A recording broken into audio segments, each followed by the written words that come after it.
Well, hello and welcome to episode 14 of the Bomb City Podcast. My name is Nick. If this is your first time joining us, welcome. And if you're a returning listener, thank you for coming back. This episode's a fun one. I say that all the time, but this time I really mean it. This is episode 14, my interview with Jeremy Jack and Kyle Martin at their shop, Martin Kolor and Style. My wife Josie tagged along on this one, so you'll hear her voice in the interview. Josie and I had just been up at the Autorama the week before we did this, and we had a great time. It was the first time we've ever showed her car and done a display like that in the Suede Room. So we had plenty to talk about in this episode because if you looked around at the Suede Room, and I'll post up a lot of pictures on the blog, man, like just about half the stuff in that building, at least all the interesting stuff, was built by Jeremy Jack or Kyle in some way or another. So when I heard about their shop in Napa, I had to go and see it myself. So this is the interview. I hope you like it. These guys were super cool, super nice, super talented, and I think they're on the start of something really special out there in Napa. Here's episode 14, Jeremy Jack and Kyle Martin from Martin Kolor and Style. Thank you so much for listening. Cool. So, yeah, I guess to get started, why don't you tell me, introduce yourself and let's talk about how you got into cars. Okay, so my name is Jeremy Jack. I'm 33 years old, live here in Napa, California. I'm a contractor, HVAC and sheet metal contractor, and I've owned a company here for 10 years, and that is what funds my car thing, Yeah.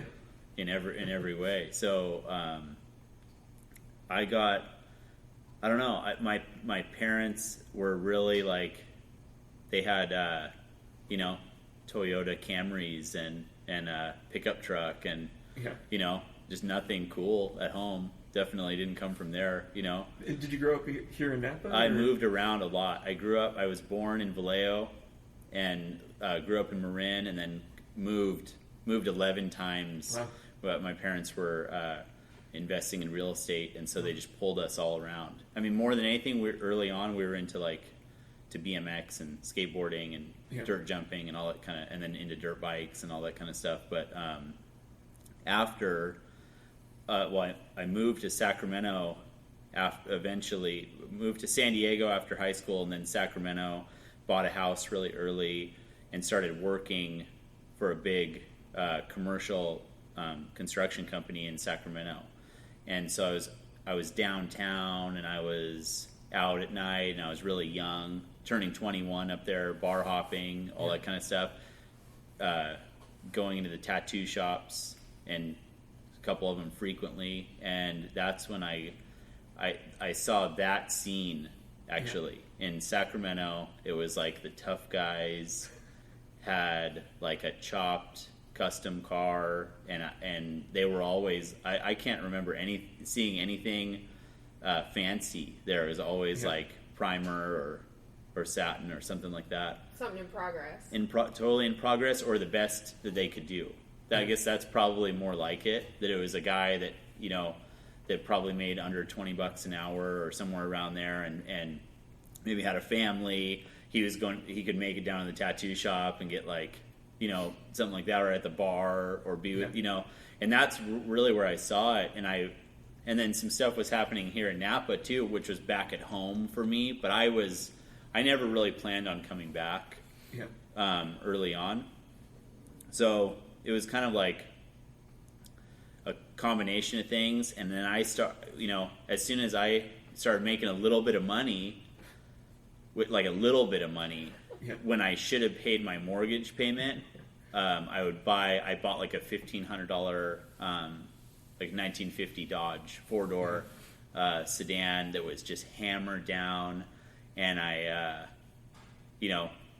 put Mexican blankets on the seats and hung a shrunken head from it, and from the rearview mirror, and that was it. I thought that was it. I was in the club, and the whole thing was so fucking rusty that I would drive it all over the place, and it would kind of I had this really fancy girlfriend, and she fancy girlfriend. Yeah, she was she was she was a hot chick, but she was Gucci, all that kind of stuff.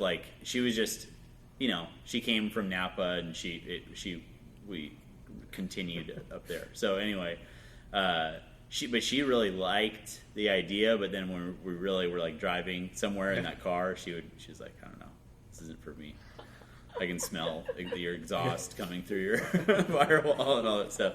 So like, as time went on, I just kept working and kept like kind of buying and selling, but with intention to always keep them, never like to flip them back then, but I would sell something when it got to a certain point, or it wasn't going to go anywhere, I'd sell it, or to pay a bill, I'd sell it or something like, and then just making more money and becoming more of an adult and becoming successful at what I do, I was able to start.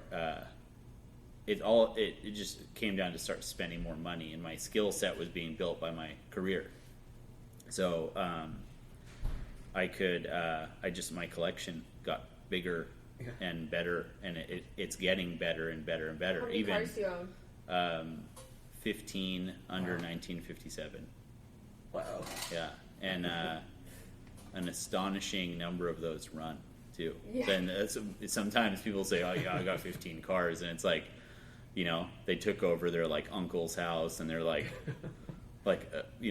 broken down and never gonna come back. But, yeah. I'll get to that someday. Yeah, I'm gonna do that. I'm gonna do that someday. And I have some of that stuff too. And I'm kind of right now, for some reason, I'm trying to clean house a little bit. So I'm leveraging some of my projects to some of my friends have been eyeballing stuff that I've stashed, and they always make comments like, "Oh man, you should start building that. You should start doing that." And I don't personally have the intention. Maybe someday, but it's not on the front. It's not on the front burner. And so I've kind of noticed when they say something like that, and so now I'm kind of using a couple projects for money, and I'm trading.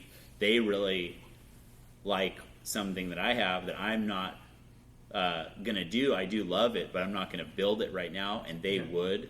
Yeah. So we're doing one. I have this really rare little Dodge hot rod, a 3-window coupe.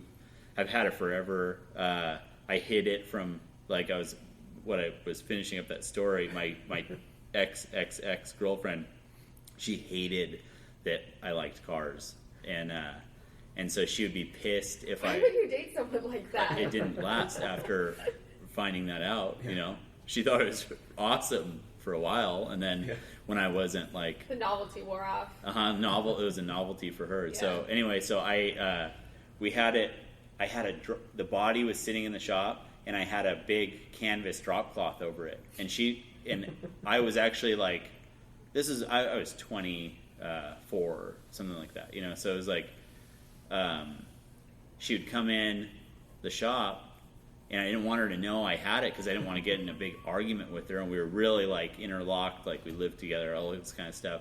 And she never even asked what's under there. Never even looked under it. Never had any kind of clue, So anyway, that ended. So anyway, from like, I'm using that Dodge to give to a friend that he's going to finish this 1957 Ford step van that was the guy that was credited for stabilizing the atom bomb. It was his work truck from the 60s into the 90s, and he died in the 90s. And he retired after his Rocketeer career way up in the hills, and he was like this in Napa. Wow. And it's like mad scientist, reclusive, like crazy kind of guy, and it was his work truck, and he would like come up and down the hill and go to the lumber yard or whatever he had to pick up. It was like his work truck at home. So I got his book, and I have the van. It's going to be a totally like traditional custom kind of shop van kind of thing that we're going to like put cruiser skirts on it. It's already really low. Sort of nod to like what he did in there somewhere. It's going to be called the Fujiyama Mama, and so it's that's so like. But it's so bulbous and like it's like this, and it's slammed, and it's so it's gonna have to do with the atom bomb. That's really good. Yeah, so we're doing a mid-engine 460 metal flake like exposed. You open the door and it's sitting right there. Yeah. So you're going to be sitting right next to the motor. And it's like, I don't know. It's just like a wild idea. But anyway, that's just one of the little things.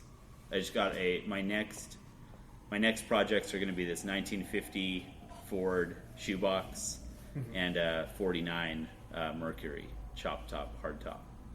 And so those are, and we also have a nice Model A pickup that that just needs to be kind of put back together. It's already finished, and it was a finished truck, and somebody, the guy that owned it before me, TJ O'Connor, who technically I'm the second owner from Ford because it was in his family its whole life, and he just got an itch and offered it to me, and I got it from him. So it's been in traditional rod and culture as a feature, and so I'm going to bring it back my way. So yeah, so that's that, and then the shop, could bounce over to Kyle for his. Yeah. Kyle, why don't you hop in? The water's warm. All right, yeah. Let's get in this hot tub. Yeah. All right. Okay. So yeah, I saw there's a bunch of pictures in the shop here of like you and your family like recreating old photos. Yeah. I guess that's probably a good place to start from. Okay.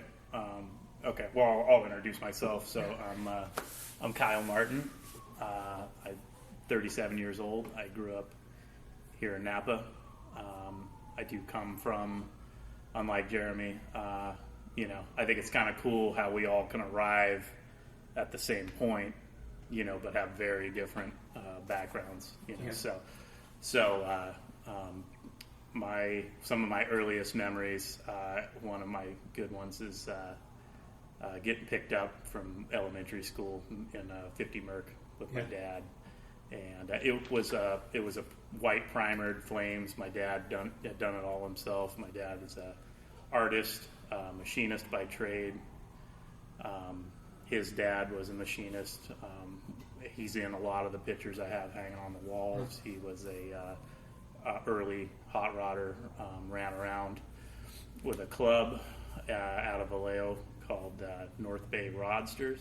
A lot of people mess the name up. They think it's North Bay Roadsters. But my dad always said that no, they had guys in the club with coupes and roadsters, so they just went with Rodsters. So, so that was the name of the club. And my dad and my grandfather, he was chopping cars in high school. I have a great picture on the wall of a sedan that he chopped that's sitting out in front of Vallejo High. And he did it at his dad's body shop. His dad had a body shop in Vallejo. And so I guess my path is pretty well laid out. And I'm okay with that because I love everything I've ever got to do. So yeah, fast forward. So my dad picks me up one day in the 50 Merc, and this is it's probably mid 80s, so primered cars and stuff, they weren't in fashion, that wasn't, everybody always asking my dad, when are you going to finish it, that type of thing. So he picks me up one day, but this is one of those times where you just remember it so clearly.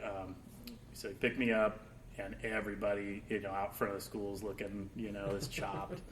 Low, it's got moon discs on it, and it's low DeSoto grill, real iconic 50 Merc, and picks me up, and everybody's looking, and I'm like, Dad, why is everybody looking at us? And he's like, that's why I like this, that's why you get noticed. People notice you in a car like this, And we so I get in, and we go around this corner, and big bench seat. When you're a little kid, bench seat seems really big, right? Right. And I'm kind of in the middle, and I didn't shut the door hard enough, and we go around a turn, and the door starts to open up, right? And I'm a little kid, and I see this door opening up, right? And I'm sliding on the slippery seat. Did you pull one of these? Yeah, Dad moved. Grabbed arm across. Yeah, boom, grabs me, one hand, grabs a door in one swoop, shuts the door, slams everything shut. it saves my life, and I just, my dad, that's one of my earliest memories. He's just the coolest guy in the world. He's still alive. Jeremy's met him, and he's just my kind of like a hero, I guess. He's just my biggest influence. Super artistic and everything. So cars were always in the family. Later, he got a '57 Mercury that was chopped into a pickup, and it's pink and gray. Yeah. '57, yeah. Yeah, there's a big picture on of the him wall there. over It's there. pretty cool. Yeah, I'll post some of them on the blog. That was built here in town. It wasn't built by my dad, but in 1986 we had a real bad flood, and it had gone through it, and my dad got it for super cheap, and thought, we'll see if he can get it running or whatever, right? I went to school one morning. I came home from school. My dad worked nights. He was a machinist, like I said, so he would do everything he could. He was one of those guys. He'd jam pack his day from the moment he got up, to the moment he went to bed. But he was raising 3 kids, married and raising 3 kids, and doing that all through it, and then on a machinist wage too. So if you can put yourself in that position, and it's nothing ever changed with him. It's like everything he does, like on the low key, as far as like not flashy and not it's like he did it, or he will, or he can fix it, or he can, you know what I mean? So it's not like definitely was raised by a guy who was a kid during the Depression, so came from depressionary times. And then pass that on to my dad, obviously, and then my dad, like Jeremy just said, raising 3 kids, on his wage and everything, doing what he can, just comes from that. I can't afford to pay anybody else, I can't, so I got to do it all myself. you don't even have the time. Imagine any of us right now. We got 3 kids at home. You punch the clock out. You're not going to go down to your shop that you have on the side or something. No, you got to get home because your family's waiting for you, and your car might be in the garage or like on the side yard, and maybe if you have any energy at all, you're gonna mess with it, And that's just I can see it, and you can when you talk to them, and you see how much even just this is a small amount of even what is up here to display. It's like he did do a lot of stuff, and it was a long time. You guys were like he was always doing it. So, no, never changed. My dad and I joke all the time that you see people or you meet people that throughout life that drastically change. They're into this. Next week they're into the next thing. Big faces. Exactly, constantly. And we always joke that, Pendletons and Levi's will never go out of style, Right. And it's just you just keep with what you do. It doesn't matter what you do, just stick with what you do. And some people are that way. Some people are born knowing who they are. Some people, they gotta figure it out. Bounce around, drift, and try different hats on. Jump someone else's train. Yeah, exactly.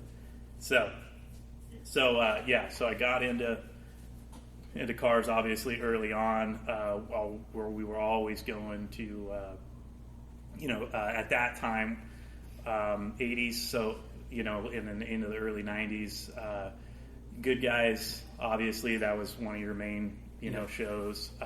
Paso? Local shows. Paso Robles was going on, but we didn't know about it yet. That was taking a while for us to really. Before the internet. Yeah, that's far. Another thing is that's far away. That's a ways away, exactly. Pleasanton. So Pleasanton was an hour away. That was easy to get to. Yeah. And then swap meets too. My dad was always a swap meet guy. We'd get up early, go to Turlock. Get down there at 5 o'clock in the morning.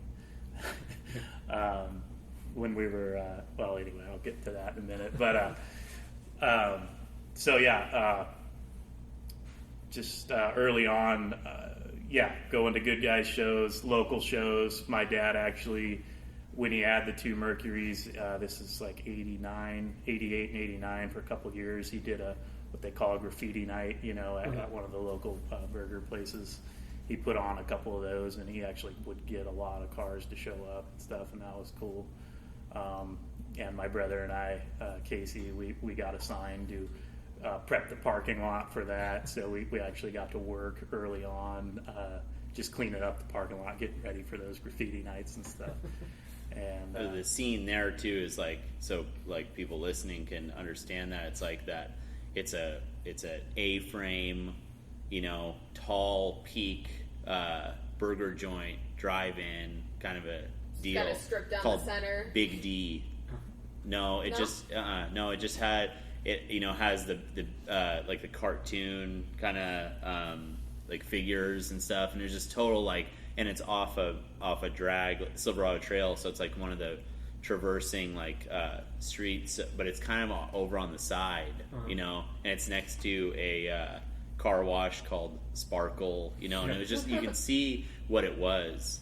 And then the lady that owned it tried to keep that a little bit. There was pictures from what his dad hosted of all the cars that would come and stuff, and they were displayed everywhere, like small pictures of all the cars. So you'd go in there to get a burger and that kind of thing. And that's a show flyer for it, I was looking at that. Handmade, Wow, that's awesome. homemade, local.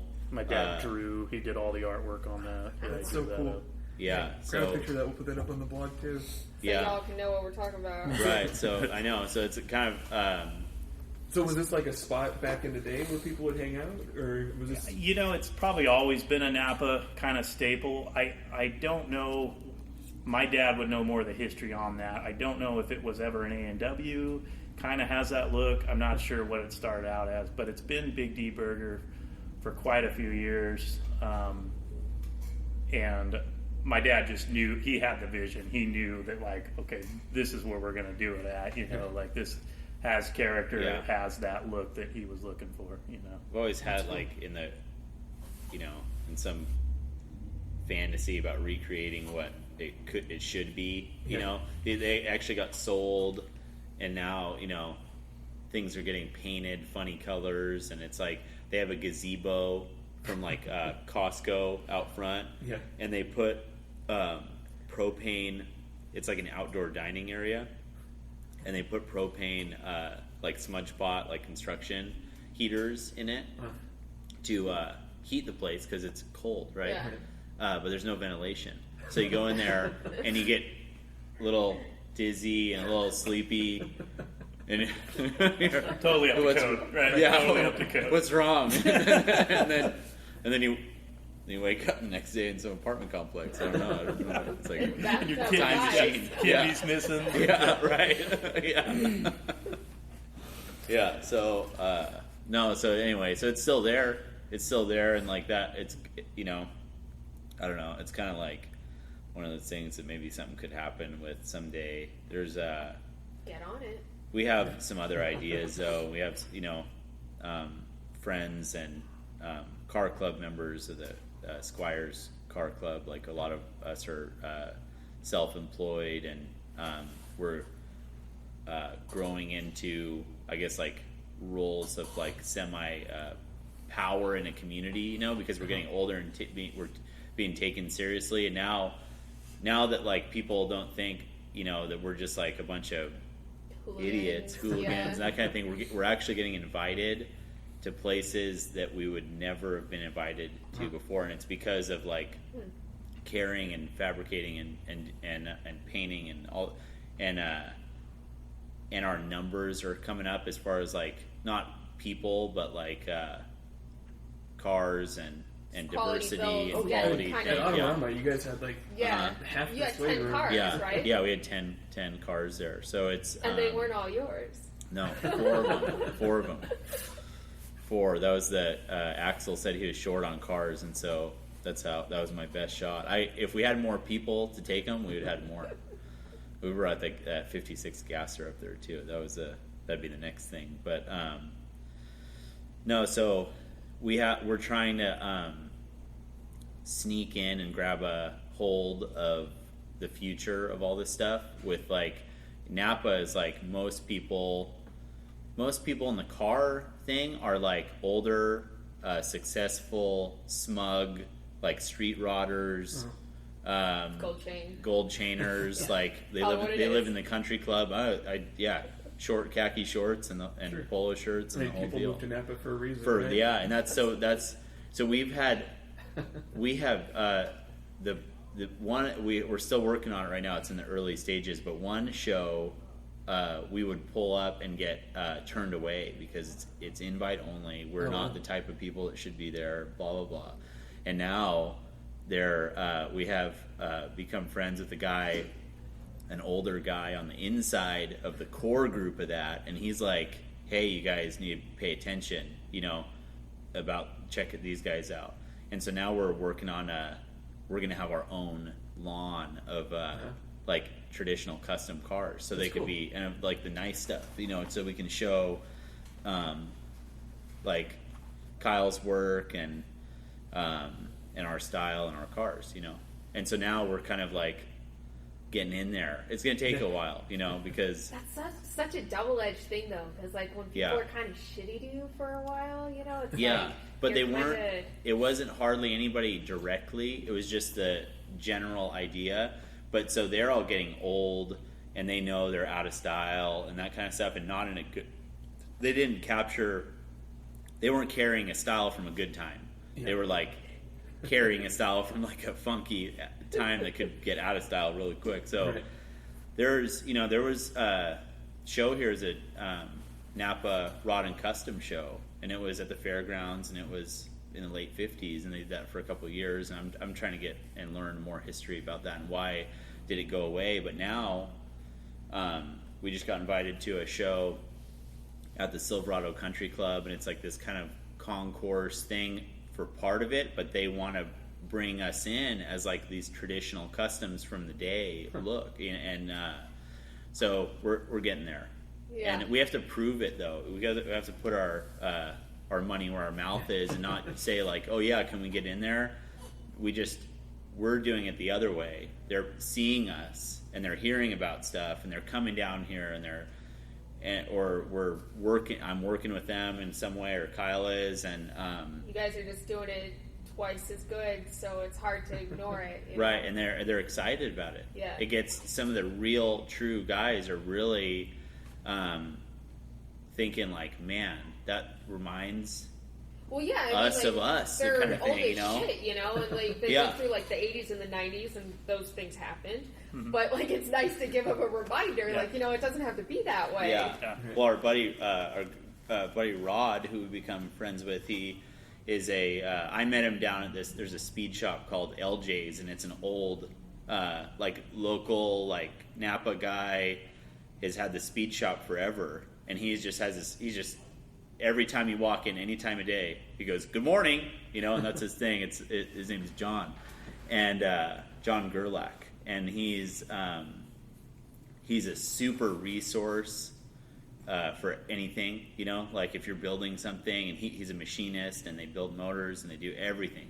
And so I was in there talking to John, and the general consensus of John, everybody I talked to is like, that guy's a dick, he's rude, he like, don't go in there and ask him anything because he'll rip your head off and that kind of thing. I started asking him stuff when I was doing that 27T about that 327 that I didn't know anything about, really. Like, and I wanted to ask him like, hey, what do you think about this? What do you think about that? And he was like, well, let me tell you, But if I went in there with some attitude, like I knew everything, he would just be like, nope, and shut you down, slam me. And that's what I think that's what people did, and that's why they had that thing with them. But I was in there one time, and Rod Dahlgren was in there, and he goes, and John says, hey, you guys should meet, and we did, and we kind of became friends from there. And but he's our advocate out there in the snob high end like rodder kind of world. He's saying like, hey, you guys need to pay attention, and he was at like Oakland Roadster show, way back with his cars, and he has a million stories, and now he's an appraiser, so now we invite him down here to appraise cars when we finish them, and we do that for clients. So when he just color sanded and buffed, and the thing is just in the middle of the room, and it's the best it's ever going to be, because anything from there is going to be depreciation Right. and deterioration, or Someone sneezes on it. oh and it's- yeah, or we have a buddy that likes to throw a hammer at his Studebaker, and not on purpose, but Things happen. yeah. Talking about you, Micah. So anyway, Rod comes down, he appraises, and it helps our customers out of here, because they walk out of here and they can go straight to their insurance company with that totally legit documented appraisal, and then they're in like the winners club of like, if some chick hit you at Starbucks when you came out of here, like, That's awesome. Or guy. no. Listen, No. motherfucker. Come on, no. I'm just kidding. It's cool. Obviously the people around here see that you're doing what you do with so much respect for the tradition of the hobby. I mean, it comes to a certain point where you're no longer like a punk-ass 20-year-old. Now you're like a somewhat legitimate 30-year-old, and people start taking you seriously. Yeah. Don't you just feel like you're faking it, though? Like, faking being an adult? I feel like this constantly. Like, all the time. I've been an adult I got my contractor's license when I was 24, Wow. and my mortgage bill started coming in when I was 19. So I've been an adult for a long time. Yeah, I guess feel you like are an old. adult. Yeah. Okay, Grandpa. Yeah, we were I'll let you have talking. it. So I got to tell a quick funny story, because I hope Steve listens to this. But we were down in Pomona, and we rented a mansion down there, and it was built in the 30s by this commission, and built by this silent film actress, and this place was outrageous. I mean, it was like this old, just cool, funky mansion, and kind of, you can see it ended up in the wrong hands several times, because there's like remodels that they didn't know what to do, and some people did the right thing, and then now we found out that some swimsuit company owns it now, and they just use it for a VRBO thing, and that's how we got there. But What is a VRBO? like a vacation rental. Oh. But so you can, in the off season, and then perfect for Pomona, What that means. we could rent a mansion. It was a 12,000 square foot house. Uh-huh. So anyway, we're out back, and we're living it up. We're out by the pool, I think, having breakfast, and we're overlooking La Abra. It was just out of our league and fun. But our friend just started dating this young chick, and we knew it was coming, but we're talking about mortgage payments and interest rates and all this stuff, and we're legitimately going around the table talking about adult shit, and really hey man, what how's your property tax situation, and the girl just starts going she starts giggling, she's like hee hee, and we're like, what? And she's like, oh, what you guys were talking about, I was 12 when you guys were paying. I was like, oh my god. Yeah, it's pretty felt so. I mean, it's feel Awkward. old adults, They were What if you're all old ass people nailing her? right, yeah. What's wrong with you? Good job, Steve. It'll work out. Yeah, for the record, Jeremy and I kind of date within our age range most of the time. Yeah. Yeah. So, How'd you guys meet and start working together? Oh, that's a good one. okay. That's two different Oh, questions. can I just finish my quick I suppose. meaty shit? Yeah, sorry. Sorry. Yeah, that's fine. You got about a quarter. I don't know. I really want to You hear about got- this guy, Steve, and Yeah, no, dates. that's I later. know. That should be on I know. after an hour and a half. Yeah. So- Not that exciting. Anyway, I'll fast forward. I'll stop. My dad's a huge influence, obviously. I'll never fill his shoes, that kind of thing. So, but I know he's proud of me at the same time too. I know he's going to be excited to listen to this. That's cool. I mean, you've had a chance to bring him into the shop. Oh, absolutely. He's here all the time. Yeah, That's he's so cool. stopped by. He's come down, brought relatives. I've actually had him when we had some tight deadlines and stuff. I said, "Hey, Dad, can you come down and help me out?" Sure, I'll get to work. Yeah, and he did. Man, he's awesome. He'll get in there and sand and help me do. My brother too, Casey. He's come down and helped out. My family is killer. I have a great family. I'm real happy. That's awesome. You have such a strong support system. Yeah, appreciative. That's amazing. Yeah, no, thank you. I do. My mom's great. Everybody's still around and still extremely helpful and supportive of everything we're doing here. So and really glad to for me to run into somebody like Jeremy, make a connection, and then just like he was talking about, he's gained enough ground in his trade to be able to get something like this going. So we'll get into that later. But anyway, so got into BMX racing just like Jeremy. So some of our past is actually very similar in a lot of ways too. BMX racing, always riding skateboards, anything with wheels, pretty interested in.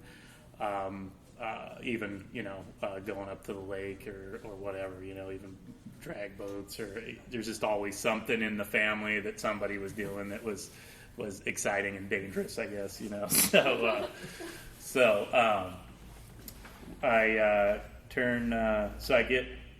I get into high school, and of course, put the bikes away. And it's time to get your license and everything and start. Girls hate bikes. Yeah. I don't know if you guys have ever seen the movie Rad, but that's pretty dork shit right there. So anyway, I know of the movie. But... so girls don't want you to take them to prom on the handlebars of your bicycle. So what'd you drive in high school? So I my dad. Super helpful. There was a 57 Studebaker in the family that my uncle had. My uncle had tons of cars. My Uncle John always had cars. He had a shop here in town that was just his personal shop, and he at any given time probably had 30 to 40 cars on the property. He loved Mopar stuff. One of the local wrecking yards here in town, actually, Brian's salvage would call him Iacocca, and if you know about Chrysler's history, Iacocca came in, kind of saved them, and everything. So Lee Iacocca. So he called him that because every time Brian got in something Mopar related, it was like, well, I better put in a call to John Gerke, and make sure he knows what we got out here or whatever. So anyway, my Uncle John had a 57 Studebaker for sale, and my dad and I went up there, rescued it, got it running, got it on a trailer at home, and immediately started working on it. I don't know if you guys are familiar with 57 Studebakers. They have not a very nice looking nose on them, so we opted to put a 53 front end on it. That's the 53, 54 is the better front end. That's the one that most guys were taking to Bonneville and stuff, just had a way better look to them. So we put that on there, but left the 57 fins, and then my dad taught me early on, nail the stance, wheels and tires, and doesn't matter what the car looks like. You nail that. Yeah. Anybody listening, nail the stance. Doesn't matter what make it is, because you can be so surprised by just by the look of it, and like if you blur your eyes or you see it, and kind of just see the general shape, and if it's attractive, it doesn't matter, kind of thing, but So we cut some coils out of the front end. Put lowering blocks in the rear, and then I just rattle can primered the whole thing gray. That's all we were going to do with it. But that was just to get it all one color, and then started working on it as I went. And of course, again, this is probably anywhere from 95 to 97. So primer cars were not quite cool yet. Everybody asked me, "Oh, when are you going to paint this thing? When are you going to paint this thing?" And it's just, I didn't care. It didn't matter to me. It was everything I wanted. I felt pretty cool about my car, and drove it.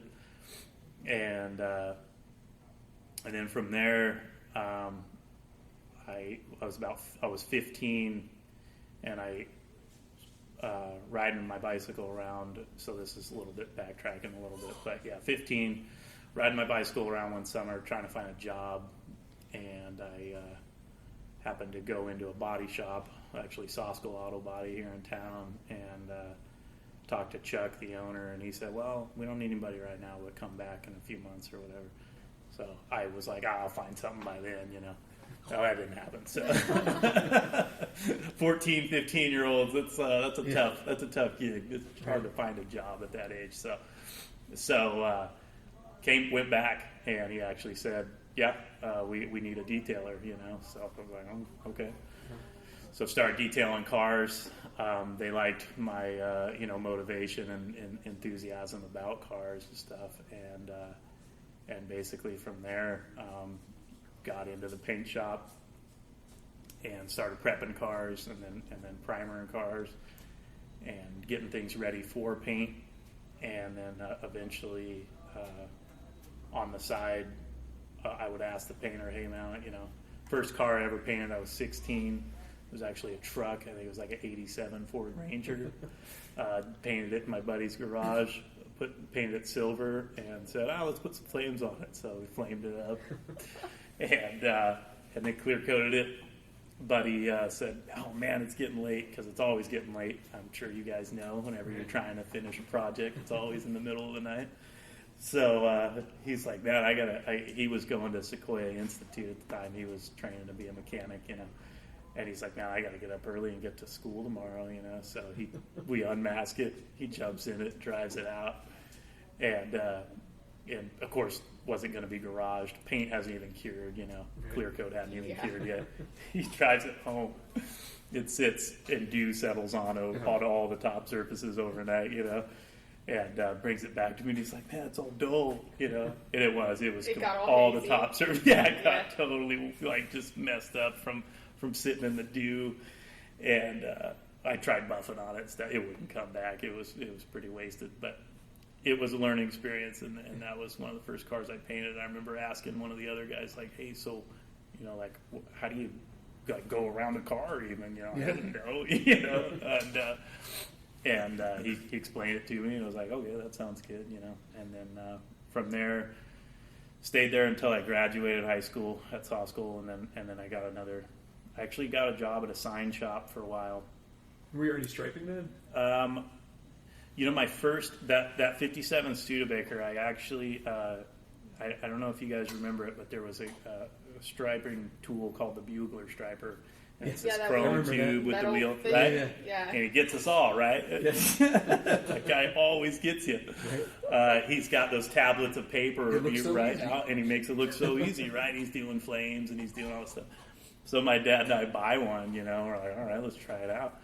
And I tried it out on the deck lid of my Studebaker one time, and put a real pretty crappy pinstripe piece on the deck lid of it, but it was pretty cool. I was working at Sosco Auto Body, and a Corvette, like 80s Corvette, came in, but it had some scroll work and stuff on it, and we had replaced the rear bumper on it, and so when we painted it, obviously the striping disappeared, so we had to replace it, put it back on.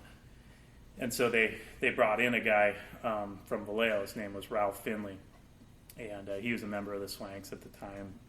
And I remember seeing him. He was always, this is late 90s, and he's always driving, neat roadsters and cool stuff, real just pure drivers, real drivable, just stuff that almost looked obtainable, you're like, man, that's just kind of cool. And he came in, and I finally, I'm a pretty shy guy, so I got the courage to walk up to him, ask him some questions. And he ended up being super friendly. He said, "Oh yeah, I saw you did some bugler striping out there on your car, huh?" And I go, "Yeah." And he's like, "You know what?" He said, you may as well throw that thing away and learn how to use a brush. And I was like, okay, well, that's good advice. Yeah. So No free lunch with that. yeah. He goes, honestly, it'll take you as much time to learn how to use that thing properly as it will a brush. So you may as well figure out how to use a brush, you know. That's great advice. Yeah.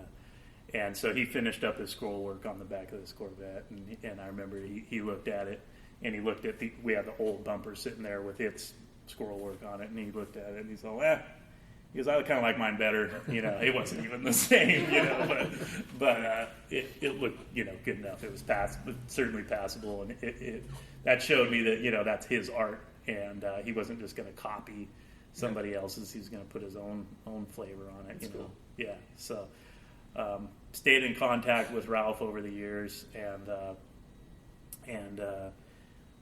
started learning to stripe actually out of necessity. So I was at another body shop at this time, and my brother had a shovelhead Harley, and we tore it all apart, and he gave me the tins to repaint, and I shot them a candy blue, cobalt blue, and then I flamed them with traditional yellow and orange flames and everything, and it was time to, you know, stripe them, and I wasn't feeling confident enough, so we farmed it out to another guy, and this other guy striped them and brought them back to us, and that didn't really sit well with me because I felt like I don't want to farm things out. I want to be able to. You want to say that you did it from start to finish. Yeah, I did the whole thing, you know, and maybe that's a pride thing. I don't know if that, you know, maybe that comes from my dad too, you know. Just do it yourself, you know. That's the only way to get it done. So started, bought a brush. Now this is late 90s. There's a little bit of internet stuff happening, but there isn't YouTube how-tos on everything in the world yet, you know. So any magazine article I found on pinstriping, any go to a show, if there was a guy peddling a video on how to pinstripe, I buy a video. Yeah. That's a plastic thing. VHS. VHS, right? And you put it in your VCR for the younger crowd out there, and it's a big clunky tape, and you put it in there. And you have a separate thing to rewind it. Exactly. The one that looks like a red Corvette. Yeah.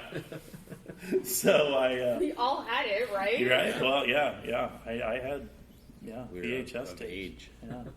Exactly. So anyway, I do anything I could, any book, magazine, anything I could find to try and figure this out. So pretty much self-taught, learning things the hard way. Then started going to shows and striping, you know, in public early on, and probably producing a lot of crap, really. But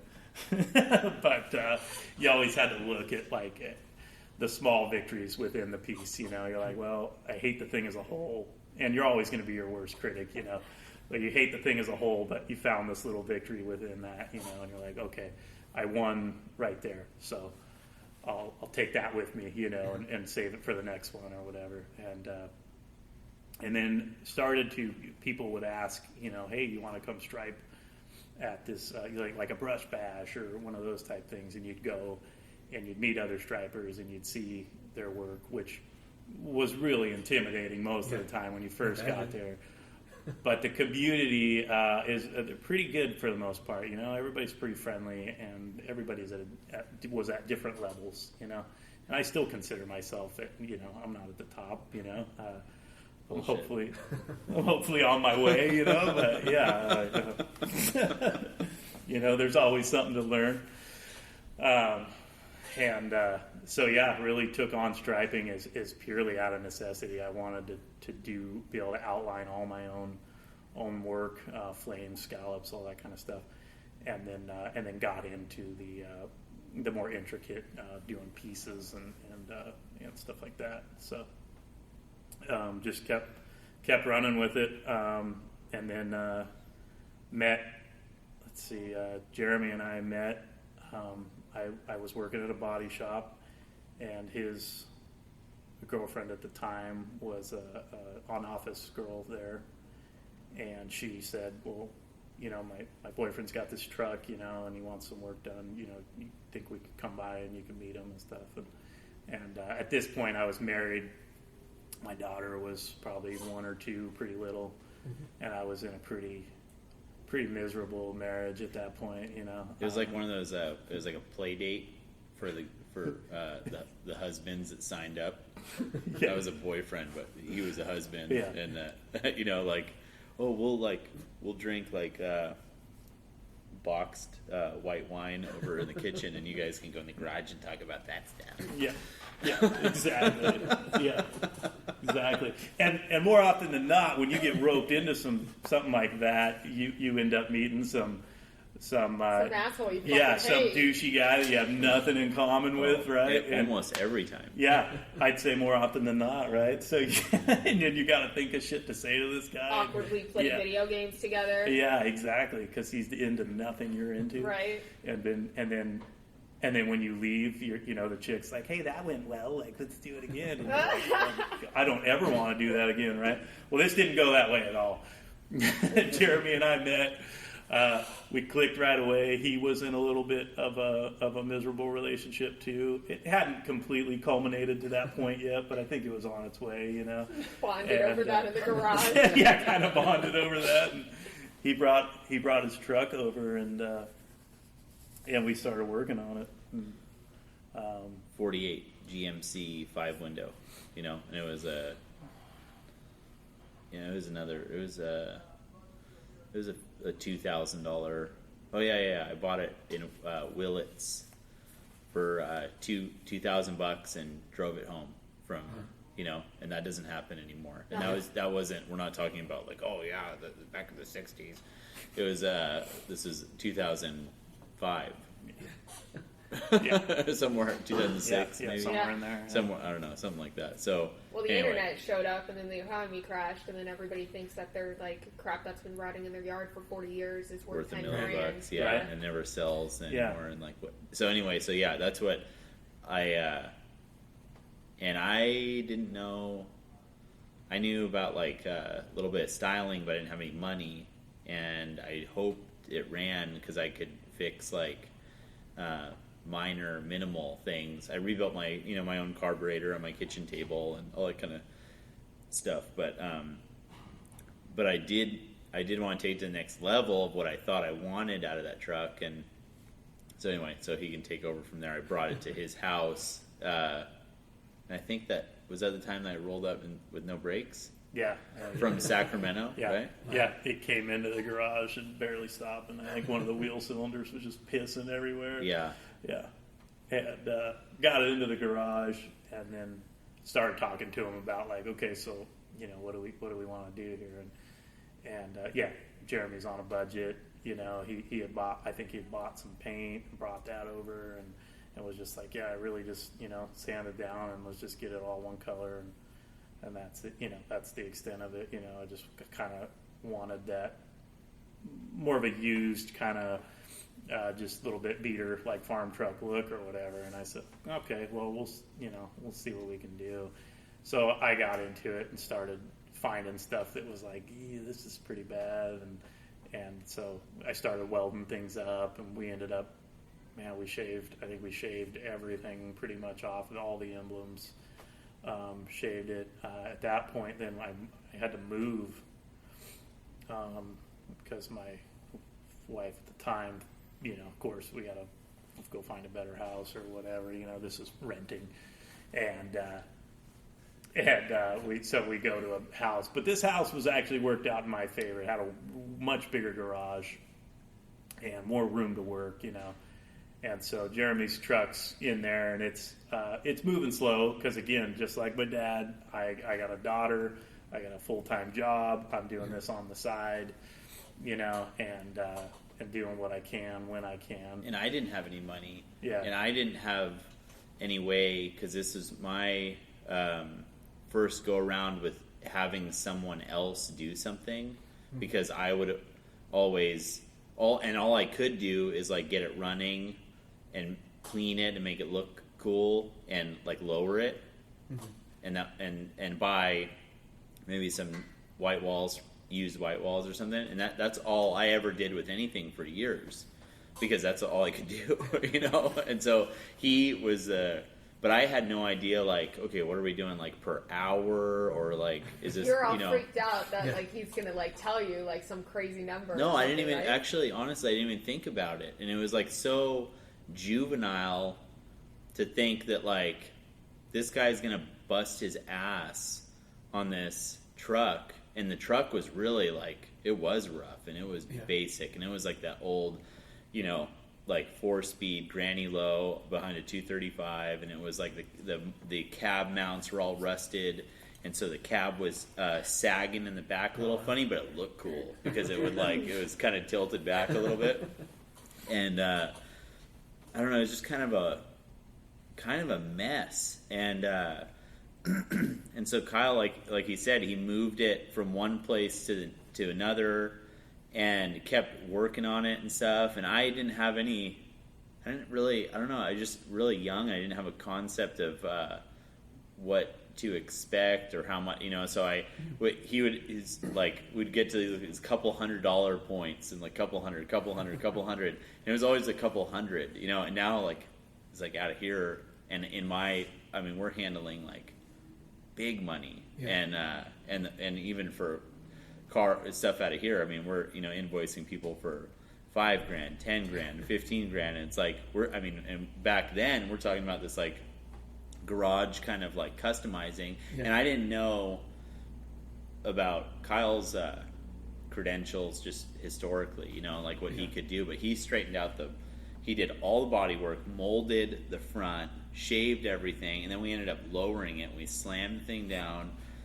Our friend C-notched it. We Frenched in Cadillac tail lights, like back when that was cool, and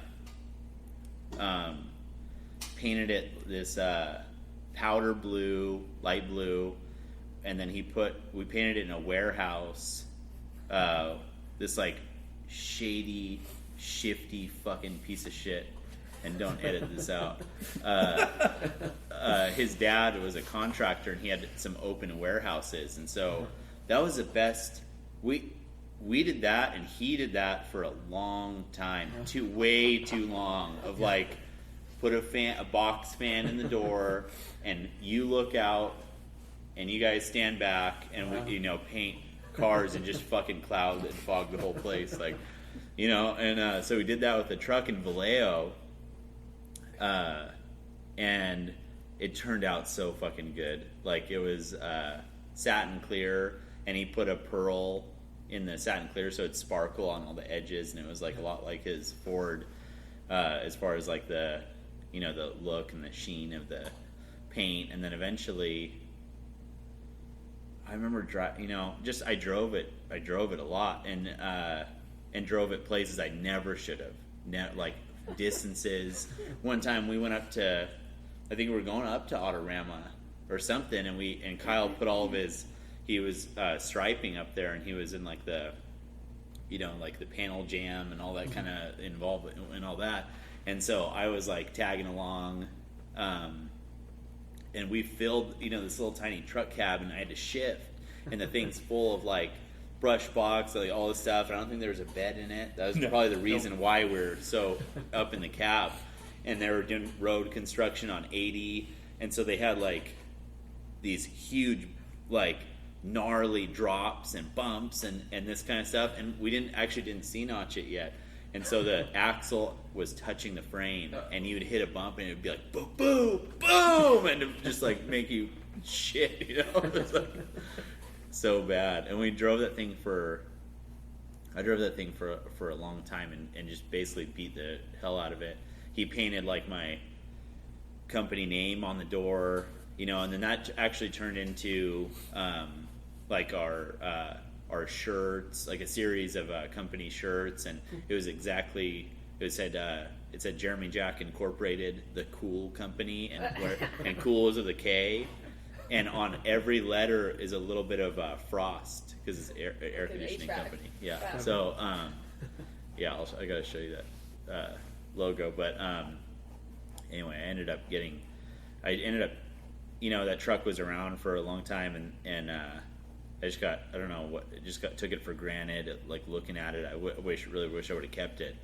But I traded it for this like horrible 53 Buick that, you know, I don't know, I just was in a weird mood or something. But anyway, it's gone now, but apparently this guy put like tons of money into it. He took the body off and he put it on an S10 chassis with a small block, air ride to lay frame, and it still has that paint job on it. So some dude's rolling, like, you know, with my logo? name. Yeah, That's weird. yeah. It's a cool look. It looks old, you know. So it like that's how he's. It's free advertisement. Yeah. Oh yeah, but except You stand off the. there was something bad happened. He was like I don't know, probably not a good guy. Some chick's dad called me. Thinking you were him. Thinking I was, or he worked for me or something, some kind of affiliation, and he was fucking pissed. And he was like, Marine sniper, like, you know, maybe he was just saying that, but he was really mad, and he was calling me to get a hold of me. But, we, these guys were in a car club called the Villains, and we became friends, and then they invited me to be a club member, and so we were the Villains, and we were doing stuff like crazy, like going to concerts, cruising, like all kinds of stuff, and we were really. This is 90s? No, this is 2000s? in 2000s. Yeah, 2000. It was 10 years ago, you know, something like that. So, we were. It was a fun time though. We had like just a couple guys. It was really 3 of us, maybe 4 of us, that would do stuff, and it was super fun. And then we just all like kind of just went. I went a different direction and got out of the club, and then eventually I was into the Squires. How long has that club been around? Since the 50s, but all those guys are gone, you know. And there's some guys up in Reading, you know, that they're all really old guys, and so it's like it was here in Napa, but like what we're doing with it now is like taking it to another level. You know, That's really cool. Yeah, there's quite a few clubs in this area in Vallejo, you know, and they would. His dad is like our historian about the real facts about what was what and what was happening, you know, in a lot of ways. And we know some other guys that have keyed us in on that kind of information. Everybody always is like, "Oh, Southern California is the center of it all," but Yeah, no, it's not. There's It's so much stuff tucked away Northern California is the center of a lot of stuff. If you pay attention to listen to what Gene was his stories and stuff. I mean, chicken coop, man. yeah, Gotta but start somewhere. even he was stretched down there in Modesto. He was out of Modesto's home base, but his stories and everything was pulling him up north, like in a lot of different. And I've heard those stories, some of those stories that he talked about on your podcast before, you know, from him, and a lot of stuff was going on up here, a lot of stuff. and it still is, and we're keeping that going, you know.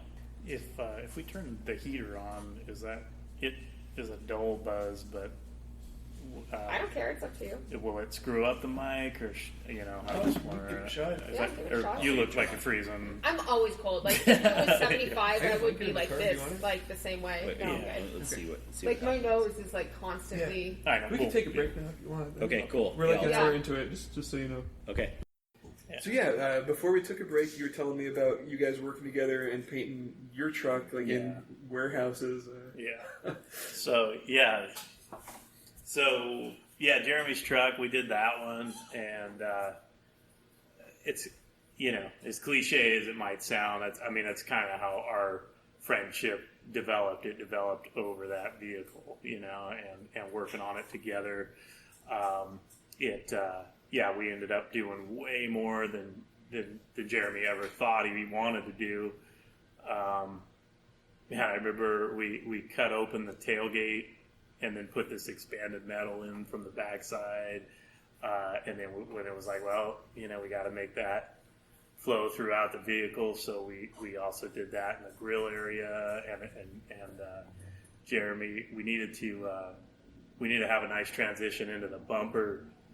And so Jeremy needed to make a valance, to take up that gap. A lot of cars, their bumper sticks way out, and there's no valance or anything. So Jeremy, for that truck. So trucks for sure. They're utility. They don't need to look pretty, right? So we were trying to make it look pretty. So I said, Jeremy, man, we need to make something. Yeah, Jeremy was like, oh, all right, So he ends up getting some sheet metal and hammers it over the front step of his Sacramento house on his porch to get the correct 90 that we needed in it. I think it was 2-piece too, and then we ended up putting it on and welding it together. Which it's super funny and ironic now because I'm a sheet metal fabricator and I have all these like tools to do it all, and I didn't have anything back then, but my 1952 house in Sacramento, the porch was, the steps had this like perfect like 3/4 7/8 radius on them, and so I tinned it. I with my tinning hammer, I just kind of like tapped it, and then it brought these like rough. They're pretty rough, I guess, but I think I remember them as being very well made. But, Kyle, I was excited about them. They were usable, they were usable, and I didn't have to make them, and it worked out pretty well. And they had that radius. It's just funny. Some stuff works out really well, and it's okay that your tools were barbaric or primitive, but it still made a pretty radius, and it worked out really well. And so we ended up, finishing that truck out, and I had cars too. I held on to that Studebaker. I eventually sold that one, which I don't like selling stuff. I feel like a lot of people are in this world to flip cars, and obviously with the advent of TV and making flipping so popular now, I really don't like it. I like to hold on to everything as much as I can, and I understand that life doesn't always permit that, but there are reasons sometimes we got to get rid of things. But so my first Studebaker, I sold it, but that was in preparation for the next Studebaker, and my dad and I ended up building another Studebaker, and I still have it today. And was a huge learning experience, just like your Chevy was. You're just constantly learning about. It's like projects can be like it's like building a bridge, right? You got a cliff here and a cliff here, and you have to figure out how to bridge those together somehow. And there's so many different approaches you can take. And having my dad around, obviously, was huge. This is the Studebaker over in the the 53 shop over there. Was that your guys' first shop? I got that one, and somebody else had chopped that one. I don't get to take credit for that, but we did everything else. We tubbed it. We put the 392 in it. We set up the frame, put a cross member in the frame, drive shaft loop, all this stuff. It was a ground up hot rod type project. And about the time I was getting it on the road, that's just kind of funny. Late 90s, you guys probably remember Pro Street stuff was a big deal. About the time I got it on the road, magazines start coming out. Oh, Pro Street's dead. This is, it's stupid. And everybody was knocking it, And that was a big eye opener for me to just don't chase trends. People at the middle class level is that we can't build a car fast enough for how quick on the high end things, of things, how quick the trends shift. You can't even keep up. Right. So don't even try it. And then that also clued me in about even stuff as simple as the way you dress and that sort of stuff. Why buy pointy Italian shoes if tomorrow Square Italian shoes are going to be popular. You know, like I don't give a shit about any of that, and I don't care. I don't It's a reminder to stick with what Exactly. you like and just keep going and stick with it. You know. Yeah, stick with. Yeah, exactly. Do what you dig. You know, kind of thing. And so I kept the car, and I still love the car, and I wouldn't change a thing about it. And it's kind of just turned into something that will eventually finish, probably in this shop. You know, now that we're both able to do that and have a nice place to work, you know, and everything. So I've held on to that through a marriage and everything else. And then my 53 Ford, that's a funny story. My friend Scott Kopic, he acquired that, and Jeremy knows this guy too. He's a good dude, but he can talk. And Character. Yeah, he's a character. He's fun to hang out with, for sure. But he acquired that. It was up in Berryessa, just sitting in a field, abandoned. And I was getting ready to flame his 51 Chevy Fleetline, which is actually on Matt McGuire's poster up there. And we body worked it, cleaned it up. It was a pretty cool car. Still a little rough around the edges, and it was already had been chopped and everything. We cleaned up the grill area. Scott had done the bumpers, put CAD bumpers or bumper in the front and the Pontiac in the rear, and made some changes to it that really gave the car the look that it needed. And then came to me and said, let's I want to do a flame job on this thing. I was like, all right, well, flames are great for covering up rough bodies and stuff, so definitely let's do it, Smoke and mirrors. Yeah, smoke and mirrors, exactly. So I said, well, I'd really like to get that 53 Ford of yours, can we work out a trade? And he was like, of course, so cool. So we traded for that. I flamed his car, hours and hours of flaming, and then striping and outlining and doing all that, right?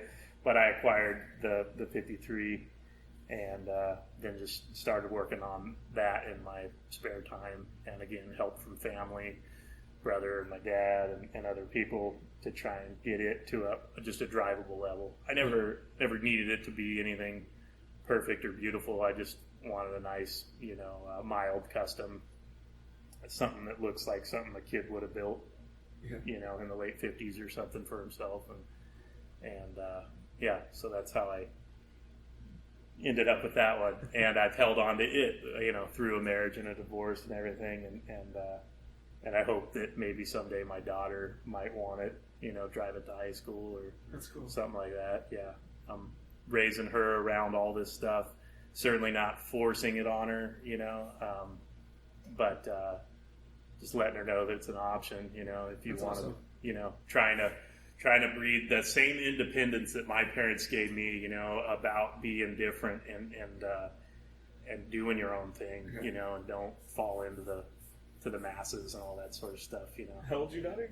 She's 11 now. Have you picked her up in a chop top from school yet? I haven't got to pick her up at a chop top, but I have picked her up. I dropped her off at a dance, one of her first junior high or middle school dances. I dropped her off in my 53 Ford. That's cool. Yeah, had some. Actually, it's pretty cool. So, some girls pulled up in a limo right in front of us, and then I pulled up, and I really felt like we kind of overshadowed the limo with the old car with the white walls on it. For sure, he did. Yeah. More people were looking at that than that stupid limo, right? So Yeah. So Always. Yeah. Yeah. No. It is funny. My dad and I were driving up just this year, or recently, last weekend, driving up to Sacramento Autorama together, and we're in the 53 Ford, and we kind of noticed that, guys around our age group and older, they'll drive by, gives you a thumbs up or something. But man, there's a younger generation out there that they just like straight ahead. They don't even notice that's anything different, and it's crazy to me that there's people out there that just, this isn't anything they care about, but I kind of hate when people do shit like that on the freeway. I'm always like driving an old car. I'm just like, oh fuck, is something falling off or broken or leaking or like some guy. I was driving and he like pulled up. We're on the freeway, and like he starts yelling at me. It sounded like he was saying my car was lowered or something. It was Yeah. like, I'm like, what? Like, I pull over, like, the next, I think my exit was 2 exits down. So I get off on my exit, get out of the car, and I'm just like, what the fuck are you talking about? Yeah. My shocks are at this? And then it dawned on me, like, I guess he just didn't comprehend lowered cars or something. Yeah. Yeah. Like, he was trying to warn you. Yeah. I clearly, I Seriously needed a wrong with warning. your car, right? Yeah. Whoa. Yeah, whoa, it's riding low. Right. You need to fix that. Right. Oh my god. Yeah. I had no idea. This is an issue. Yeah. I was driving the car right after we painted it, because we finished painting her car, and then we drove it to the Grand Canyon, and then came back and sort of forgot about, it was such a crazy trip that sort of forgot where everything was when we came back. And I'm driving the car to work like a week later, and someone's honking at me, like, oh, okay, thanks. And I pull over, like, oh wait, no, they're just waving. Fuck, I'm not used to driving a nice looking car. Yeah, Like, yeah. Normally the honking, like something's hanging out the, like, Yeah. slant They're all something in the checking door. it out, like, Something's what? leaking, What's Yeah. smoke, missing? Yeah. something. Left my coffee cup on the Yeah. roof. Yeah. It takes a while to get used to that. Yeah. Oh, yeah. Well, I hate it. I'm just saying. Yeah. I don't like Yeah. when people do that shit. No, well, Jeremy knows from driving a car with an extreme chop. Oh. My dad used to put up with this too because he actually commuted in that Mercury for back and forth. Someone's honking at you. Yeah. Your top's low. Something's Yeah, wrong. yeah, no, like they get up alongside him and they're trying to give him a thumbs up, and all my dad's trying to do is change lanes, you Right. know. Yeah, and it's Right. hard. You're like, to could do, you just yeah. get out of my fucking way so Yeah. I can do what I need Get to do out of the way, and get yeah. to work or whatever it was? Yeah. Or when people are like cruising in your blind spot trying to Yeah. take a shitty picture and it's like, come on. So yeah, you appreciate that they appreciate the car. That's Yeah. awesome. But yeah, when they're Get on. A simple Yeah. thumbs up and whether I see it or not is cool. Yeah. But like Yeah. this bullshit where people start like honking and like screaming shit at yeah, you. that freaks you out. Yeah. Tour bus taking pictures. Yeah. Bunch of assholes. So Yeah, it's like kind of like my fiance Jackie. She's like she is down and will and can and she drive whatever, you know. So when we go places and that we want to bring more than one car, she'll you know, I don't even have to ask or make sure she's comfortable. I just tell her like, hey, you want to drive the She drove the truck to yeah, she Colorado, drove the right? 55 truck, That's and cool. she would drive anything. Here, and just jump in and go, and just be happy to be included, and feel kind of like lucky, you know, that like she's in that situation. And but I always like to be like the shepherd, and it's because of how today is. It's like these people are, you know, are fucking idiots. Oh, Yeah. And on the freeways, and we're leaving anywhere and going anywhere. It's like, you know, I want to be able to make sure like she's okay and kind of be behind or whatever, and Yeah. know. And in the olds driving now, we just did that caravan up to Sacramento, and I have to kind of in a lot of ways worry about myself in that thing because of positioning and the view and stuff. But yeah, she drove in front of me, and we kind of just made it happen, you know. That's how we do too. Like Yeah. if somebody's driving the old car in front and Yeah. somebody has a new car behind, like knowing that the person in front needs to change lanes, Yep. the new car will do it first and Right. just like block. Yeah. block everybody else on the freeway. So Uh-huh. like the Yeah, old car clear can the like way, just do it yeah. easily. Everyone's just looking out for themselves these days. Like Yeah. no one lets you in when you're struggling to get on the side Oh of the yeah, freeway. no Like, turn signals, and everybody's just oblivious. It Yeah. sucks, but whatever. We're still all here, and Yeah. that's why we have insurance, and why I'd probably kill somebody if they, you know. But anyway, no. So this, we just have a history that just we did things as we could, and we kind of grew up, and we kind of like started making more money. And that's where where this shop came from. Is I started, my company was doing well, and I had a good foundation, and then I saw Kyle working a regular job, and then doing all the fun stuff on the side, and so we were able to, and then also all of us guys, all of us friends, all these guys in the area, we would always get to a point with our cars, like I said earlier, about like all I can do is lower it and clean it and make it run half-ass and whatever, but it can never, we're never at the level to make it like look like it should and good and all that, you know. So we so I actually you know, I told Kyle I needed to talk to him about something important, you know, and he came into my office over at the sheet metal shop, and it was a weekend and stuff, and he was, you know, him and his girlfriend come in, they're out and about, and I said, hey, you know, want to like start this thing up, and I had already made all the plans, gambling on him saying yes, you know. It's like it was, you know, I had actually really looking back on it, like stuck my neck out pretty fucking far in hinging on him saying like, fuck yeah, I'm down. But part of me, knowing Kyle like I did for so long, he could be like, you know what, dude, that's not for me. And you know, I was hoping I could like put enough sugar on it to make it to make it work.